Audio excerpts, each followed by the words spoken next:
Welcome here, Punch Out Boxing. I am here with top cut man Adam Gigli. Gigli, nearly, Gigli.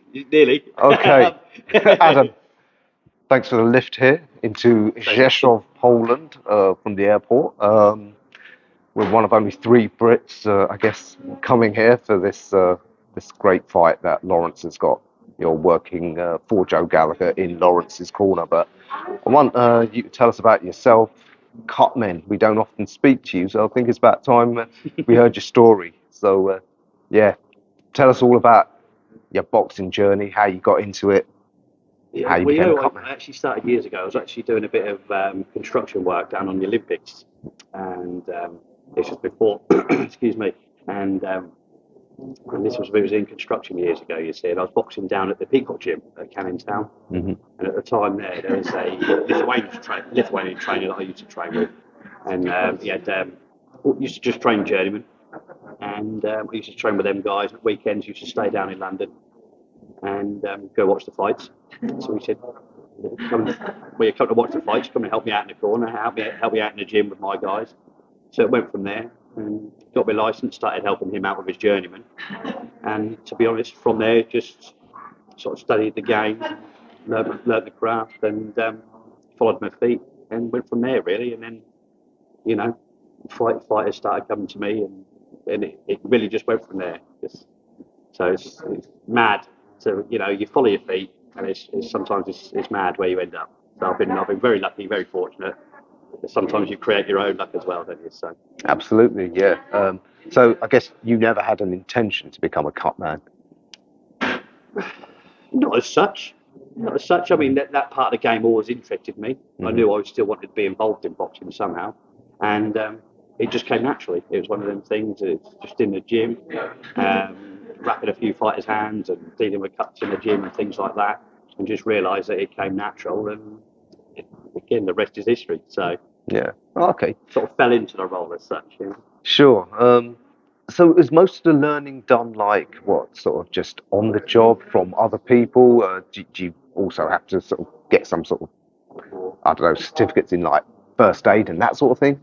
Yeah, I mean, obviously, to work any corner, um, for any fight under the British Boxing Board, you have to get your seconds license or your trainer's license, something like that. Do your course. With regards to um, medical, you don't need a medical background. Like you just said, it's a lot of it is just learning on the job, being in the gym. People ask you all the time, "Oh, I want to become a cut man? How do I go about it?" A lot of it is just get in with a gym, start wrapping fighters' hands, start looking after little niggles and injuries in the gym during sparring and things like this. Start wrapping hands, things like that. And I mean, growing up, I used to watch sort of the old time cut men, you know, and I tell you, I used to just sort of pick little bits that each one used to do, and then Tom, I used to wrap hands and deal with cuts. I used to put my little spin on it, and then before you know it, it, you learn your own way. Hmm. There's lots of different ways. If you watch 10 guys wrap hands, you might see 10 different ways. There's not necessarily a right way to wrap hands, or only one way to wrap hands, but there is a wrong way. So, yeah, just pick bits from loads of different guys, and then add your little spin, and that's how I ended up wrapping hands as well. So. Hmm. Well, is there a bit of a, is it more of a science or more of an art to dealing with cuts? Obviously things like cuts have been in the news a bit lately. Ahead of the Tyson Fury fight, for example. How you manage them? Is there certain skin types that you recognise are already more susceptible to cuts? Things like that. Yeah, I mean, dealing with cuts, you see, there's a lot of factors that come into, you know, fighter skin types. Have they had previous cuts there? Have they been mixing training? Have they hydrated well and things like that? If they struggle to make the weight and things like this, then you tend to find that the skin above and below the eyes is a bit more thin and they're a bit more susceptible to cuts and things like that. But actually dealing with a cut is it's not rocket science. Hmm. It's very simple, but it's just you know, having the certain things to go with that, like having composure and things like that. Actually, dealing with the cut is relatively simple, but that's fine in the gym. I mean, if you're relatively new to it and suddenly you're out of the gym and you're in a fight dealing on a cut in the first round of a British title fight in front of 20, 30, 40,000 people, you know, that's when the pressure starts. But the actual dealing with the cuts themselves, once you've done it a few times, like I say, it's not rocket science. It's just how you've got to have composure. It's probably number one. Hmm. Is Vaseline the mainstay of dealing with cuts? It's one of. Uh-huh. It's one of. Yeah. So what you tend to use is cotton tip swab in adrenaline, which is mixed adrenaline 1 to 1,000, dipped in a swab like a vasoconstrictor, constricts the blood vessels, put it in the cut, and then you Vaseline over the top. In layman's terms. Okay. So Yeah, interesting for us laypersons. We obviously don't know about these things. What sort of things are not allowed to be used, or is it a case of what you just said? That's the only thing allowed. yeah, I think in the UK, I think I'm right in saying that you can only use adrenaline 1 to 1,000 Hmm. in the corner.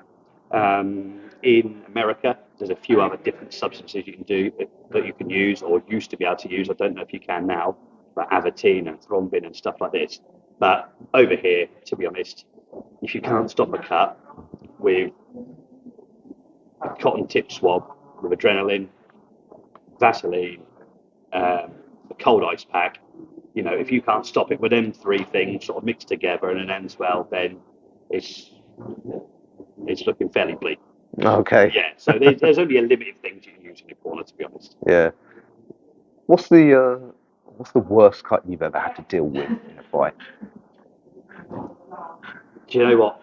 Hand on my heart, I'm not too sure. Hmm. I've had so many over the years. To be quite honest, I don't even give it a thought anymore. I can't. I've had some bad ones over the years. You know, whether it's been boxing or MMA, and had a lot of nasty cuts to deal with. But there's been so many now that I can't just pinpoint one and say that is the worst. But You're desensitized to it. yeah, yeah, very much so. All right. Has there been a fight which has been the most stressful for you because of how much has been at stake? Again, I mean, again, there's been so many to mention over the years, and to be quite honest with you, there's a lot of the fights I've done that I've actually forgotten about. It's not until somebody actually comes up to me and reminds me, "Oh, you've done a good job on that cut, on that fighter, and got him through," and I was like, "Oh yeah, so I did. I totally forgot about that." But I suppose recently, you know, the Fabio Wardley, Fraser Clark fight. Obviously, the cut on Fabio's nose is an injury that has still been there from the Gorman fight. His nose went relatively early. I can't remember now. Maybe the third or fourth, something like that. And that was a pain in the ass. That just would not stop bleeding. You know, the amount of adrenaline I just could not stop it bleeding. And then it's hard, especially where the injury is. You've then got 60 seconds to try and patch that up. And then after that 60 seconds, you've got a 19 stone fella with small gloves in Fraser Clark, you know, dabbing away at that nose with like 10-ounce gloves. So Yeah. it is hard. But no, that was quite satisfying when you get a cut or a bad cut go early in the fight. And there's a lot of stake. I think it was the British and Commonwealth, I think, Yeah. on the line. So when you get a cut like that early and you manage to get them through to the end of the fight, so as far as I'm concerned, Fabio got to the end of the fight, got him through it. So I've done my job. So that's quite rewarding when you get a cut early and then you still manage to get your fighter right through to the end. And as far as I'm concerned, as a cut man, that's a job well done. On the other side, has a fighter or a head coach ever blamed you for not getting a cut under control quickly enough or sufficiently enough? I'm gonna touch that. Touch wood. So far, not yet. Uh-huh. So long may that continue. Yeah. Yeah, indeed. Do you have any famous cutmen that you look up to? I wouldn't say anyone in particular. I mean, there's a couple of the older guys, you know, whether they're here or in the States, that say look up to, but you know what they've done for the sport. I think is, you know, I respect and admire what they've done, and I think now, back in their day, they took wrapping hands and dealing with cuts to a new level. And I think in the era we're in now, I think there's a handful of guys who have then raised the bar again and then taken it to another new level. So it's like anything, whether it's sports science or dealing with cuts or wrapping a hand, it's always progressing. So I think we're very lucky to learn who we did off before, the old guys, and now there's a handful of guys that have taken it to another level yet again. So we're quite lucky, and not just cut men. There's a lot of good cut women out there now. So fair play, and as long as they're looking after the fighters and doing a good job, that's the aim of the game. So it's being a cut man or a cut woman in the UK now, whether it's be boxing or MMA, it's in a healthy place. So. Adam, before you know it, you will be the old school cut man that people are looking up to. Well, you never know. Yeah, not just yet. I can think of a few of my pals who are a bit older than me, so they're going to get there before I do. But Indeed, one day. Mentioning no names, Jamie Sheldon. Have you got a dream fight or fighter that you'd like to corner for? To be honest, now I think hopefully, again, touch wood, Lawrence wins this weekend. And if he does, I think that'll be my 14th or 15th world champion in a short space of time. So, I mean, over the years, I've worked undisputed title fights, whether it be at lightweight, bantamweight. We was out with Paul Butler in Japan when he boxed Inoue. The first Taylor Catterall fight. Looking forward. I'm not there with either of them tomorrow, but that's another fight to look forward to, and can't wait for that. But no, I've worked as a cut man in undisputed world title fights. I've been with unified world champions and British champions and things like that. So I wouldn't say there's anyone in particular I'd like to work with. I've been very fortunate. The fights I have done, it's not very often you get to work in a world title fight, let alone an undisputed world title fight. Sure. So, yeah, I'm happy with what I'm doing, and I'm just, like I said earlier, I'm just following my feet and see where I'm ending up. So, Wonder, is there a particular sort of type of fighter that you notice are most difficult to deal with in terms of cuts, in terms of, say, whether it's, say, the size, gender, complexion, etc., etc.? Like, for example, are heavyweight cuts easier to deal with because they're more hydrated, that sort of thing? Yeah, again, it all depends on the fighter. Other guy, obviously being a heavyweight, they haven't actually got to make or cut to a weight as such, have they? When you're, I don't know, say like a bantamweight or something like that, trying to make weight and you're struggling with the weight, then that does become a factor. If you don't hydrate as quickly or as well as what you should do, obviously the skin, it does make a difference. But no, I mean, you get some guys who have naturally got sharper feature than others, and I look back at the day of Ricky Hatton, Henry Cooper, they had very sharp features around the cheekbones and the eyebrows and things like that, and that's just genetics. You can't help that. But apart from that, no, really, it's just a factor of all things, really. I mean, like I say, you can't help genetics, but them guys who have the sharp features and things, I mean, they can become, they're very prone to cut and have a lot of scar tissue and things like this, but it's one of them things. Ricky was such a good fighter that he had to have. A lot of fighters have got one weakness somewhere, and I think Ricky's was his cuts. Obviously, you mentioned some of them big fights you've been involved with, so presumably you've had to deal with top level coaches. I mean, what's it like? What's the dynamic like? Do they generally just leave you to do your job? Do they want to sort of dictate how things, are done, like in the corner? Yeah, no, I mean, to be honest, because I don't get involved in the training camps, I'm purely there pretty much on fight night to wrap the hands and deal with any cuts in the corner. As soon as I get in the I mean, I never have any issues with any trainers, or again, touch wood, haven't yet. So I'm there to help them and their fighter. I just get there in the dressing room. I set up nice and early in the corner. I get in there. They all come to see me. I do my thing, go in the corner. I mean, what you'll you'll never hear me speak in a corner. You know, for instance, like tonight, I have a very good working relationship with Joe, and it's not just Joe; it's every other fighter and trainer that I've worked with. You know, I am there as a cut man. I'm not the coach, so the coach does his job and I do mine. You know, if you'll never see me, I'll be in the corner. I'll keep my mouth shut and I'll just crack on with my job. So everyone's got a job to do, and I know mine. Works smoothly then. Oh wow, fascinating insight you've given us into the world of cuts. Just on yourself, did you ever have a boxing career of your own? To be honest, I started like a lot of people when they were kids. You know, doing a lot of karate, a lot of Thai boxing. You know, a little bit of amateur boxing.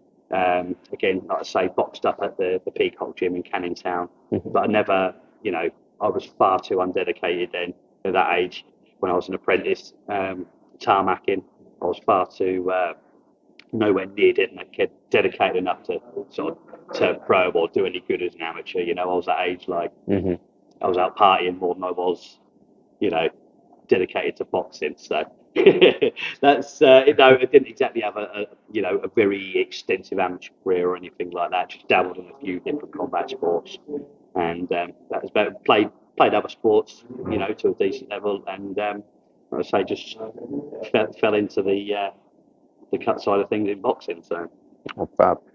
And you're a tarmacker by day. yeah, and a blood stopper by night. So yeah. So you're doing God's work there, keeping us by Yeah. day, our roads safe and. Yeah, well, we try. smooth. Yeah, if you've got any potholes, make sure to give me a shout, all right?